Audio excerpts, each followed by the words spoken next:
Hey everyone, I'm Luke, And I'm Max. and welcome to the Straight Talk Wireless 400 recap from Homestead Miami Speedway.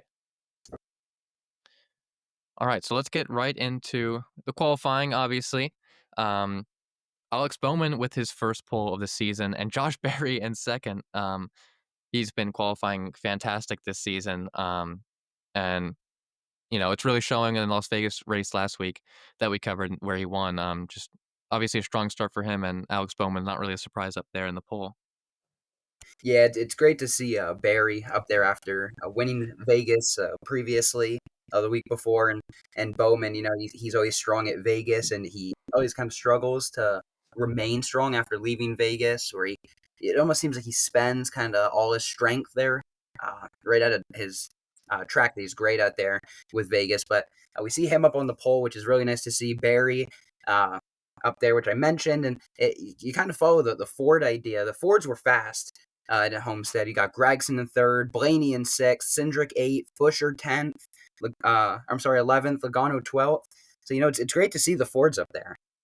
Right, good points with Barry. And you mentioned the Fords, but we also have quite a few Toyotas kind of in this little top 10 with Briscoe, Nemechek, which is a surprise, and Bubba Wallace, who's been pretty consistent this year at some of his tracks that he struggled with in the past.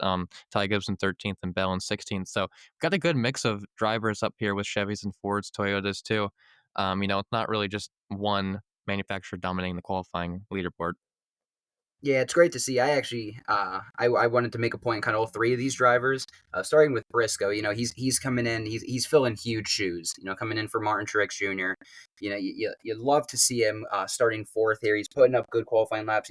Prior to this, he's finishing races in good positions that his team, Joe Gibbs likes to see, and he's almost acting as a role model coming into Joe Gibbs for Denny Hamlin, and even though Christopher Bell won three in a row right at the beginning of the year, but he's kind of been slower since then. So Chase Briscoe's almost becoming this Joe Gibbs role model, and Hamlin and Bell and Gibbs really got to pick it up here. If they want to join this crew and make sure Briscoe isn't the one leading them by example. But it's great to see from his perspective. And then moving back to the second Toyota, you mentioned Nemechek starting seventh. This is a great starting spot for him. He's been qualifying decently this year. Legacy really hasn't had a whole lot of speed. With Jones on the other hand, so you love to see Nemechek starting seventh here at Homestead. Because gives him a chance for a great run, in a run that is much needed for where he sits in the points with how many races we are in so far. And then I'll get on to the third point with Bubba Wallace. This is a 2311 car who you mentioned has been driving well at tracks that he's struggled with in the past. And I almost kind of look at Wallace right now as the stronger of the two 2311 cars. I kind of want to get your perspective on that. I want to take a deeper dive into Bubba because I really like what we're seeing out of him. Early in the season, I kind of wanted to ask you what you think he might be changing, or what Reddick needs to step up with to get up to Bubba's level. Right. I think it's just a confidence thing for Wallace. He had a crew chief change this off season, and they kind of connected well at the start. You could tell with the 500. And I think he just kind of shut out all the noise, and kind of got out of his own head a little bit with some of these tracks early on, and you could see his confidence in his driving style skyrocketed. I will say, Reddick, I do believe is still the better overall driver, but Bubba Wallace is improving, which he needed to do for a while. Being in that 23 car comes with a lot of expectation with who you're driving for. So it's good to see his confidence level back. Yeah, it absolutely does. You mentioned the car numbering. He's cute, carrying a huge reputation there. Michael Jordan being the team owner. But you mentioned Reddick, still the better of the two drivers. So, in your opinion, you think this kind of just a hot streak for Wallace to start the year? I wouldn't. I guess you could call it a hot streak. I would just say it's getting back to what he knows his driving style should be 100% of the time. This is a standard now that's going to be for a set for him. He showed the flashes, but he's got to keep this consistent through 36 out of 36 races, and that's what Reddick does. He doesn't really have a down race ever. Um, it seems like so. If Wallace can keep this consistent, that's going to be a dangerous team. Yeah, I'm really glad you mentioned that. Now, I kind of want to talk about the third manufacturer, the one we haven't talked about yet. It's the Chevys. Of course, there's a few Chevys through the top 10. There's the least, but it's your Hendrick Chevys. We mentioned Bowman on the pole. Byron sitting in fifth. We haven't said his name yet today. And then you got Allmendinger, the colleague 16 and 10th, rounding out the top 10. You love to see that for colleague. That's a team that really hasn't had a whole lot of speed.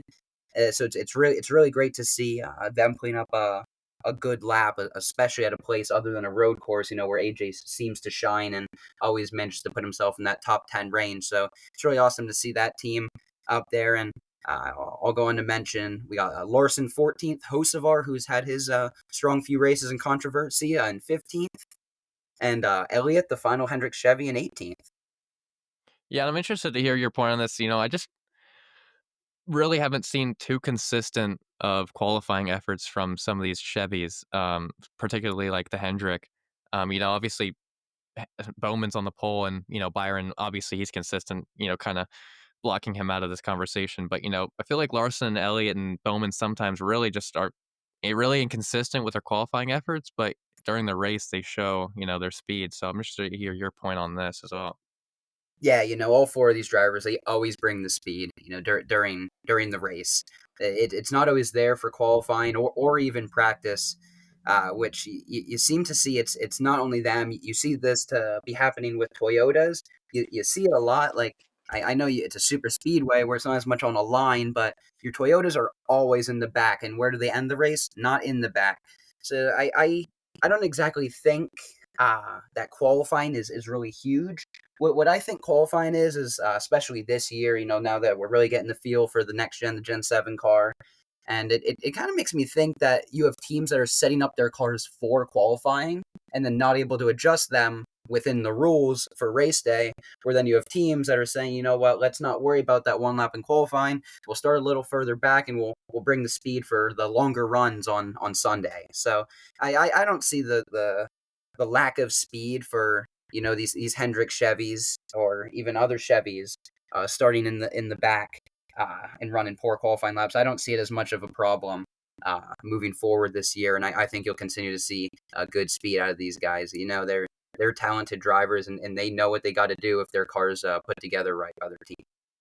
Yeah, I 100% agree. I was just seeing a lot of stuff on social media and, about people complaining about their qualifying and, lack of speed and practice and stuff. And, you know, I just look at the standings, guys. They're not going Yeah, anywhere. They're always in the top 10. So I wouldn't be too worried about it either. yeah, exactly. Like you mentioned points, like that's the huge thing. That you don't get points for starting first. You get points for finishing first.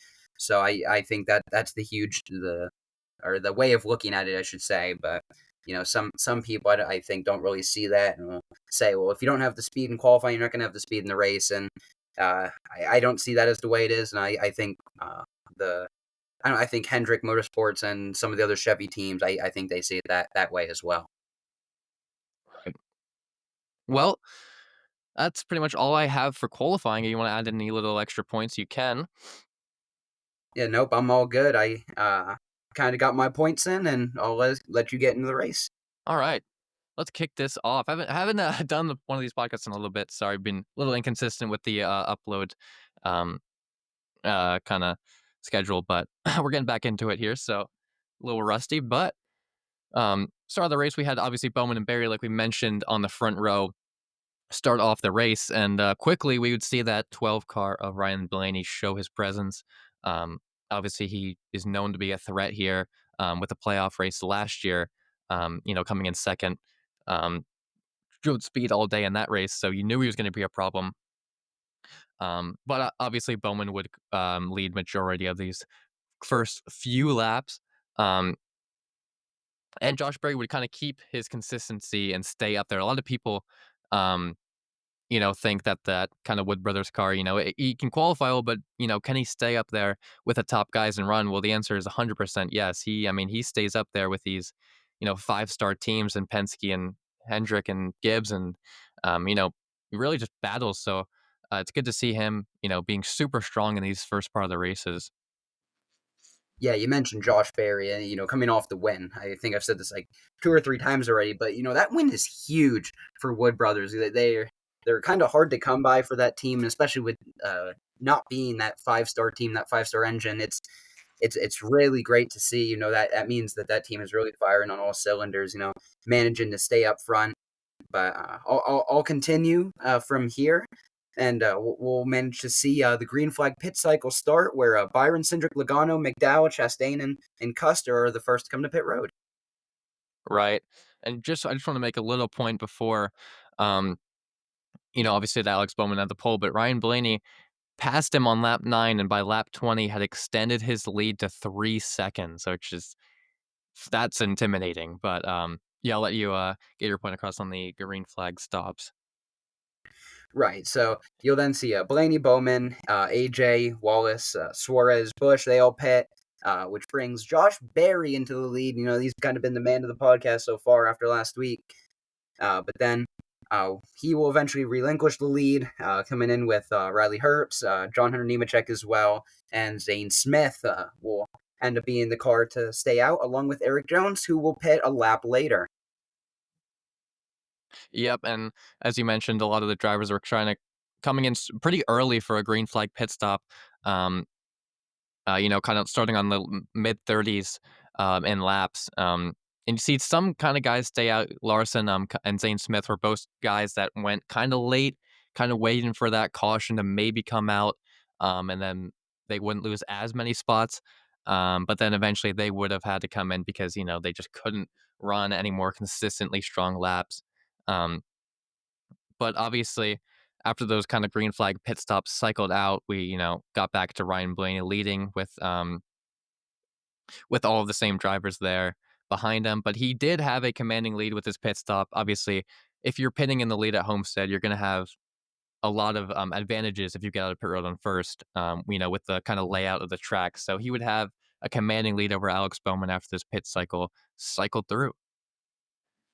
Yeah, it's kind of your classic pit road. You mentioned if you go in early, you're coming out mostly towards the front.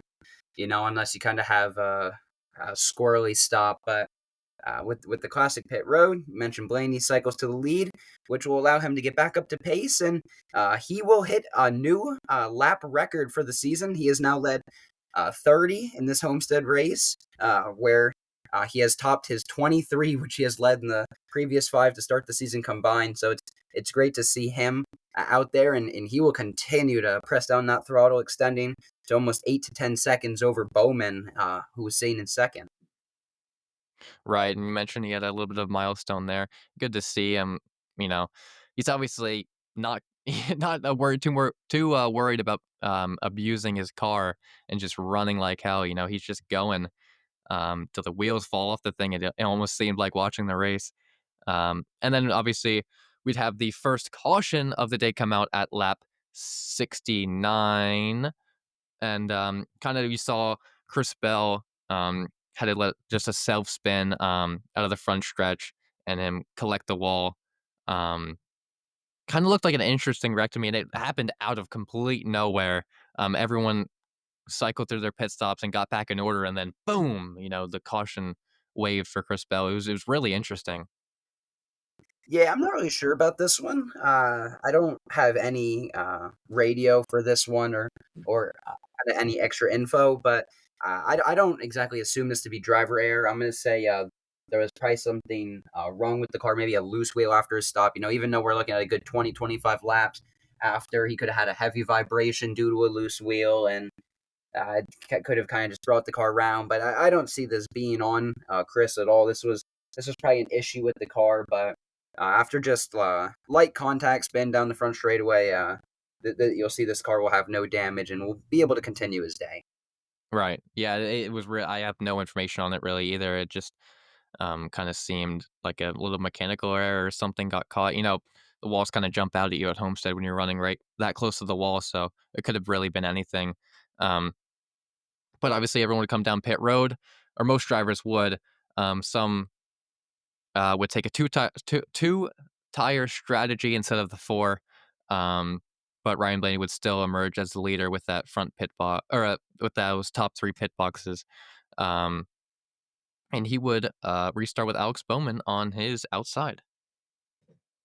Yeah, so now we're back to the green. We got Gregson, who will start third, but it's going to be a result of a two-tire stop, and these four tires are absolutely going to blow the doors off these two-tire cars. So Gregson's going to fall from third, practically out of the top 10, completely stacks up the bottom line. And Blaney, due to the stack up, and Bowman will have no help, and Blaney will clear Bowman for the lead off of turn four. Yeah, you mentioned the two tire stop. It's just I really don't understand the crew chief call from Gregson and a couple of the other guys. It's just you're already up there pretty close to their leaders, and you kind of just ruin your getting stage points with those tires, and especially with how important the tire situation here is. Homestead, I just really don't understand that call from the four team. Yeah, in my opinion, this is a tough call. That this is a team that really doesn't have a whole lot of info. So I really don't see a whole lot of problems with this with this call. This team this is kind of a bad way of looking at it, but this team isn't out there to win every race. They're out here to collect information and be able to build on it for future years. Obviously the ultimate goal is to win every race. But it, there's some times where a track they might not be as good with or not have the information as I mentioned. You have these bigger teams who share info with each other. Like you see Hendrick and you wonder why you have Larson and Bowman and Byron all starting inside the top 15 and running this top line an inch off the wall, setting record lap times. So I don't see a huge problem with this call. I think it's just a way of getting info to see how the two tires stack up against the four. But Gregson's day will end up being okay. So I think this call is actually okay. You're right. But with that, we'd conclude stage one, and Ryan Blaney would collect his stage win in stage one. Pretty really dominant stage. No mistakes, no really issues with the car, no complaints, and he was looking very strong. Ending off that stage with a win. Yeah, he definitely was. He absolutely dominated that first. Taking off at the start of the race and stretching out to more than 8 seconds after the green flag pits. So that car is fast. That car is probably the favorite, especially after last year's fall race. So it's great to see that car back with speed. He's had some rough weeks to kind of start the season, but I don't have a whole lot of fear with that 12 car. But that'll bring us back to the restart after stage one. Hocevar on the inside, Bowman on the outside, and Bowman will clear exiting turn two as Hocevar will begin to fade on those two tires again. And Byron will move up to second and Blaney in third. Right. So start stage two. With Hocevar leading the pack, and just what a strong start to the season. And just again showing a lot of confidence, like we were talking about with Wallace. You know, back at Atlanta, going back a few races, he showed a lot of um, you know, kind of just that, driver that, it's hard to pass, kind of like a Chastain a little bit, just showing a lot of confidence and showing that he can kind of run up here. So it's good to see him leading this restart. But quickly, that 12 car of Ryan Blaney would overtake Bowman, which seems like the fifth or sixth time this race. Obviously, it's only been like the second time we've really talked about him. Um, but then kind of Denny Hamlin would show his presence a little bit and advance into third. Yeah, we always see. I'm sorry, Denny Hamlin. Take up his spot at Homestead. He does every year. He's a winner here. He's a very skilled driver in the first place. So this is his place. It's his NASCAR track. You talk about. I'm going to move to golf for a second. You call it. That was a golf shot. Someone might say in golf. Well, I want to say this is a drivable track. Like, for Denny Hamlin, it's very similar to kind of, that golf shot where being able to settle in or have that great shot and continue those throughout a round where Denny Hamlin can run lap after lap at Homestead, get dialed in and not fall anywhere behind to where he's at. So, he's always got speed here. And we will see more green flag pit stops as Briscoe, Dillon, McDowell, Haley pit to kick off the cycle. Right. I just want to make a little point on Hamlin. Kind of this is the first time in a few years that this Homestead race was in the regular season, along with the playoffs. And maybe I kind of thought before the race, maybe we might see some of these like um, top drivers maybe not do as well, or maybe not run as hard or consistent because it wasn't in the playoffs. But I was very mistaken. Every driver that has run super well here in the playoffs was continuing to just dominate. So, um, obviously, you made your point on Hamlin. So, but yeah, the green flag pit cycles. Again, people were going in decently early, I thought, for a pit cycle. Um, just getting their stuff and getting out. And usually you see maybe a few of the top five guys or top 10, wait for that caution or try to extend as far as they can with before um, getting their car too in too much rough shape. But a lot of guys were just, I mean, they were just coming in right away as soon as the green flag kind of cycle started. It was really interesting. Yeah, that could honestly be that could be a change of weather. You mentioned it earlier. NASCAR hasn't raced at Homestead in years in the regular season. It's always been a playoff race. It was the championship, which obviously be a fall race along with the playoff race. So I think that could be a whole thing in temperature change. Humidity. You don't. It's a little cooler in the fall than it is run it in the spring. So I think that could be a big result of it. That temperature change, tracks a little hotter, more maybe more humidity. So I putting more wear on the tires. So I think that is the main culprit there. Right. That's an interesting point. I didn't even really think about that. Yeah, it was in March instead of October around that time. So definitely a track temperature change for sure. But as we would see the back half of this cycle kind of fluctuate out a little bit, you'd see Hamlin along with Larson kind of move their way back up into the lead. Um, or excuse me, Ham would kind of move his way back up. Larson still had to pit, which he would do late again. Like, we always say, or like I was saying earlier, you usually see some of the guys um, take that late pit stop, but it was really only Larson who was doing it, who was consistently in the top 10. It was an interesting kind of crew chief decision from his team, and it was working for him. So why stop there? Yeah, absolutely. And outside, kind of the leaders, I want to touch on this. Someone absolutely not having a good day at all. Basically, a day from hell for Daniel Suarez. This is a really tough day. You see him spin, entering pit road in the middle of the green flag pit cycle. Caution does not come out, but he still locks up tires, and instead of being able to go in there, take gas, throw on two tires, he is now slopping on all four, and might as well take the time to top off because he's looking to go multiple laps down. Yeah, and yeah, I really kind of forgot about it almost a little bit. Suarez just having you said mentioned a race from hell. It kind of feels like a season from hell. I mean, he has been either not talked about or talked about a little too much for the wrong reasons in some of these races. It seems like. Yeah, in my opinion, I think this is a whole trackhouse problem in general. We had last week at Vegas where you see, I think we mentioned Shane Van Gisbergen spinning three times on the backstretch for pit issues. So Suarez is not the only trackhouse car having these problems. Chastain, a great driver and great equipment, probably the best equipment at Trackhouse. You don't even hear his name up front a whole lot. So I think Trackhouse has some stuff to figure out, but as we get into the second half of the season, these cars they'll shine at Talladega when we get there in a few weeks. But I don't think it'll be any problem for Trackhouse coming into the future. SVG will get his road courses. Suarez is good at the road courses. He's got his home track over the summer in Mexico. So and Chastain a winner at like Nashville. So they have their tracks, and I think the wins for that team will come. Yeah, I agree. I'm not too worried about it at all. Just a little bit of a step back for the start of a few races here. But as we would see the green flag cycle finally kind of move away with Barry and Logano pitting. Blaney would retake the lead, and William Byron would be there in second, who we haven't touched on too much, but he's been in the top five the entire day.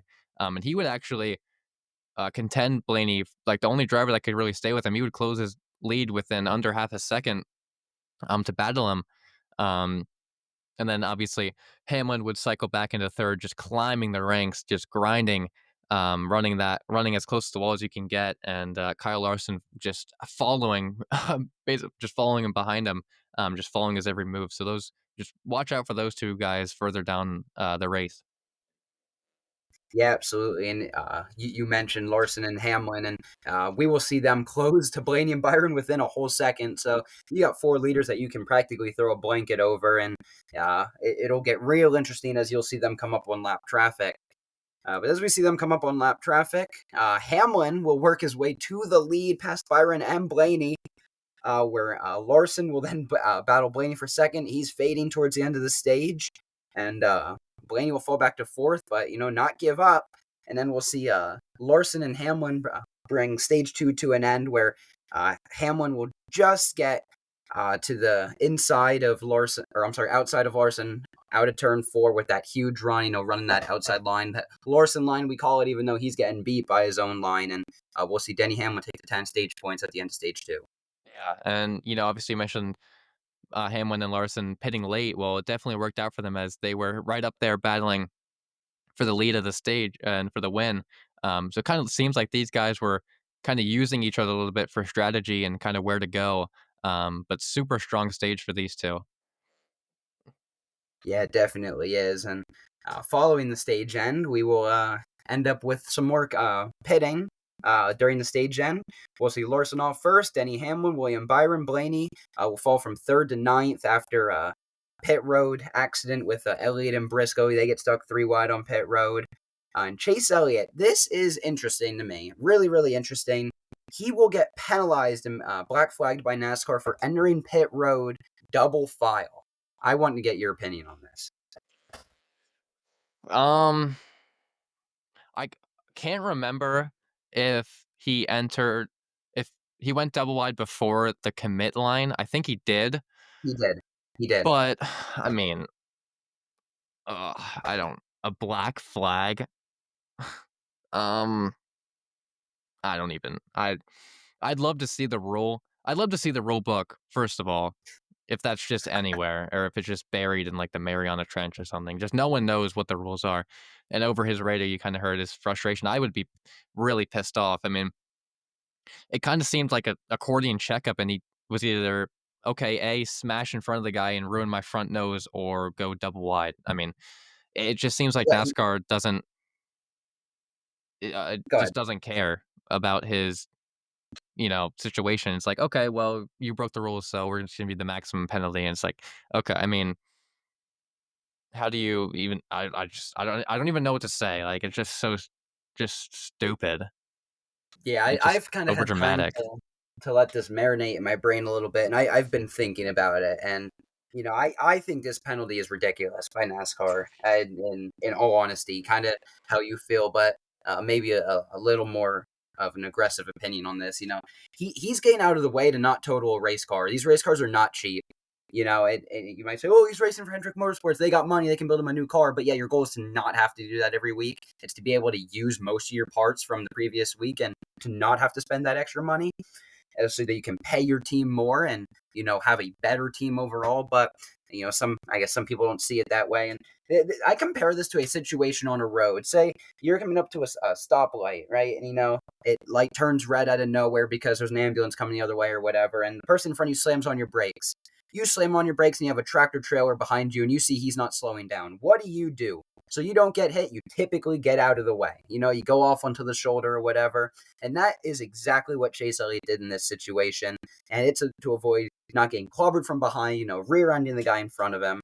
And to not damage his car. So the fact that NASCAR is penalizing him for this, he doesn't pass a single car. He gives all the spots back, and you're still going to penalize him and tell him to go to the back, the longest line. Right. I think this penalty is absolutely ridiculous, but And that sometimes it's NASCAR's opinion that matters.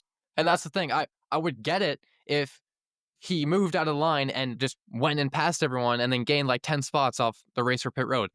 He got out of line, everything was fine, no one hit each other, then gave the spots back, moved back in line, and then you still penalize him? Like, what? I mean, he Yeah, didn't do anything.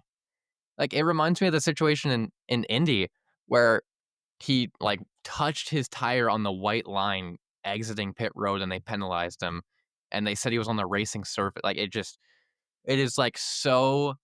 And then they'll do the thing where they take away the track limits on like 10% of Coda, but they'll And leave don't tell the some of the drivers, by the way. yeah, they just don't tell them what like, it is just absolutely just distasteful stuff here, like, it just pisses me off so much, it's so stupid and so Yeah, easily avoidable. NASCAR's they've got their great rules. I mentioned in previous weeks they got great stage racing. The way they handle the lucky dog is great, and with waiver rounds. But there are so many holes in this rule book, and you mentioned the incident at Indy with Chase Elliott missing an exit line on or leaving pit road, and you're going to penalize him for that and tell him to come through because he went back out on track too quick. I think it's ridiculous. I'm not in the drivers' meetings in the mornings. I think this is the second week I've said this, but I'm not in the drivers' meetings to tell you what the officials are saying in those meetings to the drivers. But I think things are being left out, and I think something needs to be figured out on NASCAR's part to stop these penalties from happening overall. Right. Yeah, good points. I mean, I just think they need to take a serious look in the mirror and reevaluate what is going on because it's either this is like the scenario with penalties. A, it's you're getting the maximum penalty and they don't care, or B, they make up some foreign rule out of absolutely nowhere and then they don't care what the drivers think and that's what you're doing. Like it's this kind of similar thing with Cindric where he right rear hooked Ty Dillon. It's like okay, you're not going to get suspended, but you're going to get a fine. It's like okay, well you have to make the rule where you get suspended no matter what, one race for right rear hook. You can't just pick and choose where you want to give the suspensions because then someone's going to get hurt because it's not as dangerous as something like it's so childish. It's so childish. Right. Yeah. What you mentioned there with the right rear hook with Cindric, that's a big Denny Hamlin point, and he's a very controversial guy, in general on the track, off the track, but I absolutely agree with Denny Hamlin here. It should be clear cut on these penalties. It happens once in 1960 or whatever, and it should be a rule from there on.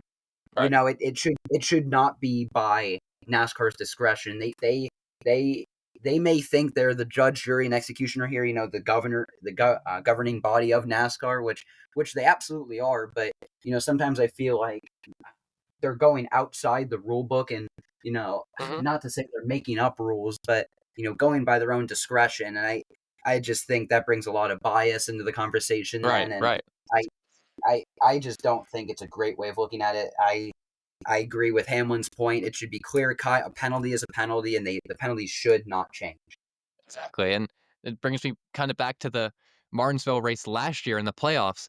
If you have that clear cut rule where you can't wall ride, then keep it that way. Like you make us wait 30 minutes to find out if Bell is penalized for wall riding and not going to make it to the final four, and then you give it to Byron, and then you just don't say why. Like we wait for 30 minutes, and you just say, okay, Byron is in the final four, and then that's it. We don't hear anything else from it. And Bell's like, okay, well, did I wall ride or did I just miss my braking zone and hit the wall?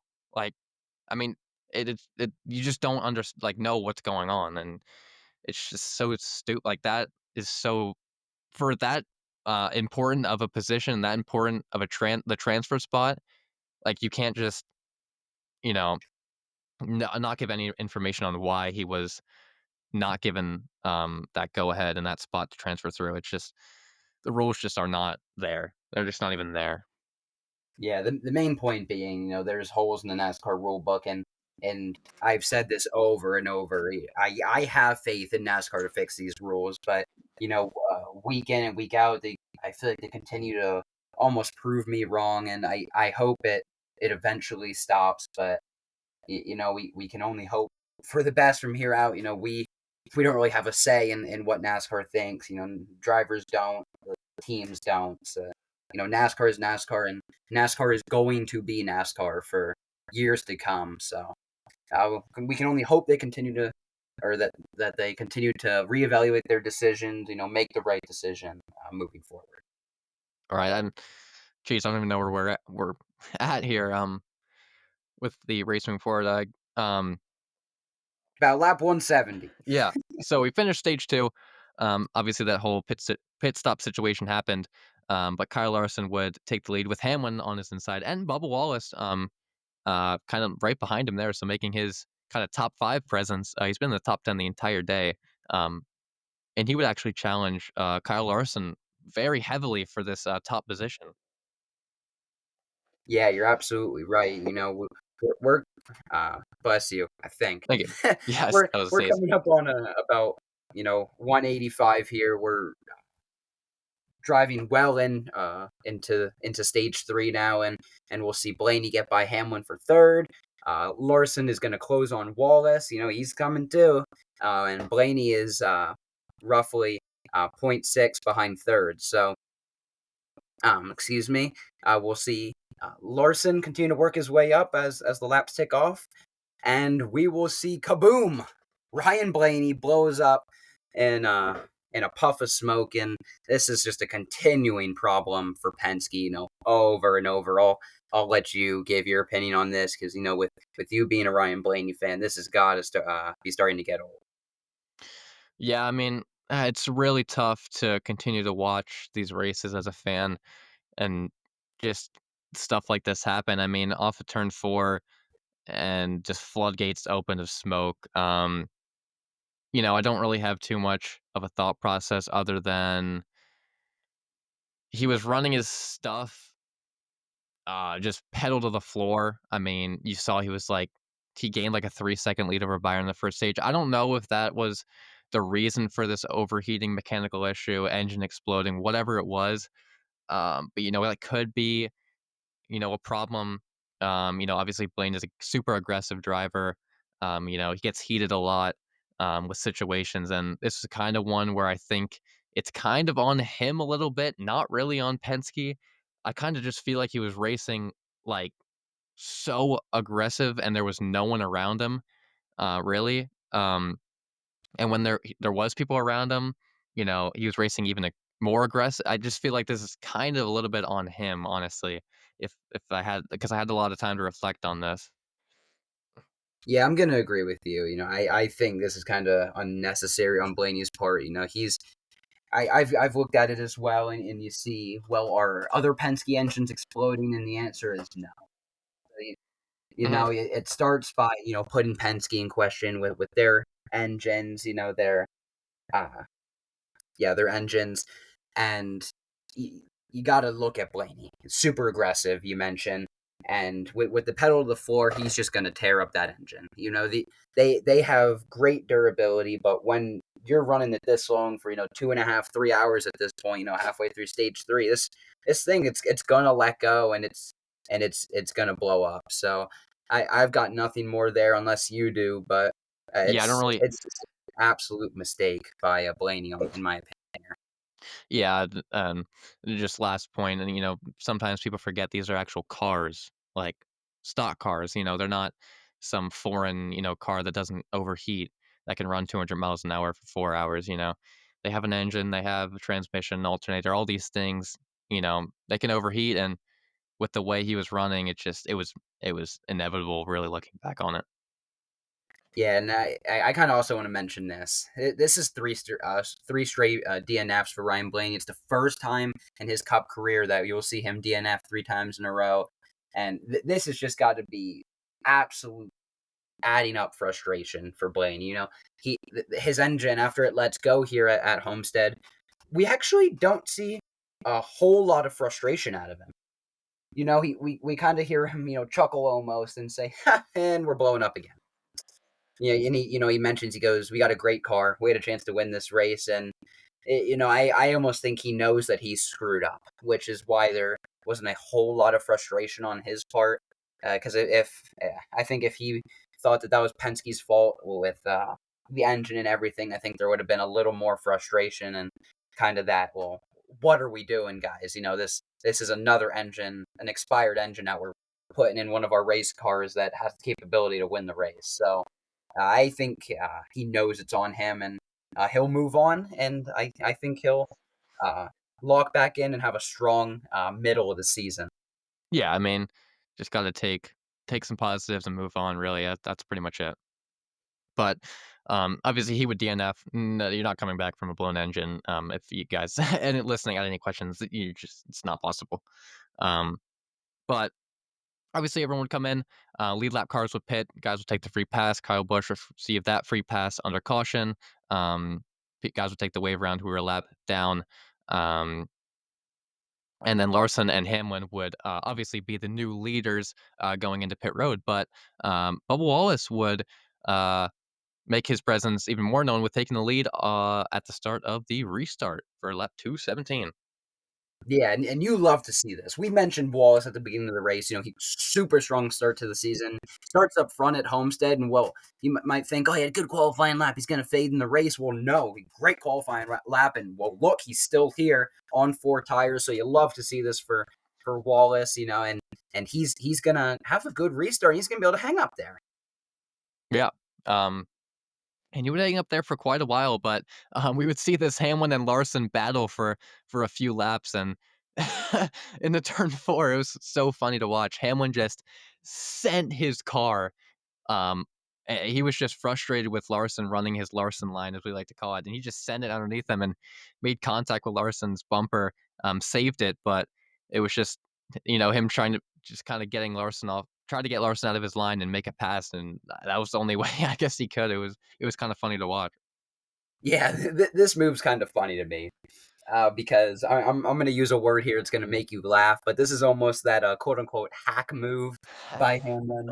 Because he claims a slide job is what we call a hack move, and if you don't understand what I mean by hack, a few years back he is notoriously known for calling Alex Bowman a hack for basically just completely moving him out of the way at Martinsville, putting it plain and simple, and Bowman ended up going on to win the race. So it's kind of funny now. You see roles reversed. Hamlin does it 2 years ago to Blaney. Blaney calls him a hack right back, and Hamlin's out here doing the same thing 2 years later. So I think it's kind of funny, but at this point, I don't think there's a whole lot of frustration in the move anymore. I think it's more of a joke or a laughing matter for everyone in the garage Right. compared to what it was at that Martinsville race a few years back. Yeah, it just kinda seemed to me where it's like, "Okay, I've tried everything, and I'm just gonna send it in and see what happens and give up a few spots for it," but, um, it was just a very funny move by, Hamlin, but Wallace, 43 laps led, in this race, which is, the highest for him since, the Texas race where he won in September of 2023 in the 45 car. So just great stuff for him at Homestead, where a track he's been notoriously known to run well, but not this well. Just strong improvements as we're seeing through this race. Yeah, well, you mentioned Wallace there again, and I'm just gonna put him right down. As soon as you brought him up, we see Bowman come up on him at a turn two, and Bowman's gonna blow right by him, and Wallace is gonna fall back to second. New leader Alex Bowman, uh, pretty late in stage three here, and we're gonna see the only one that's gonna kind of tend to have anything for Bowman here towards the end of this race is gonna be Kyle Larson as he gets past Wallace for second. But I want to mention one thing here before I hand this over to you, and it's that Bowman has led 38 laps by this point, which is the most he has led in a race since Kansas of 22.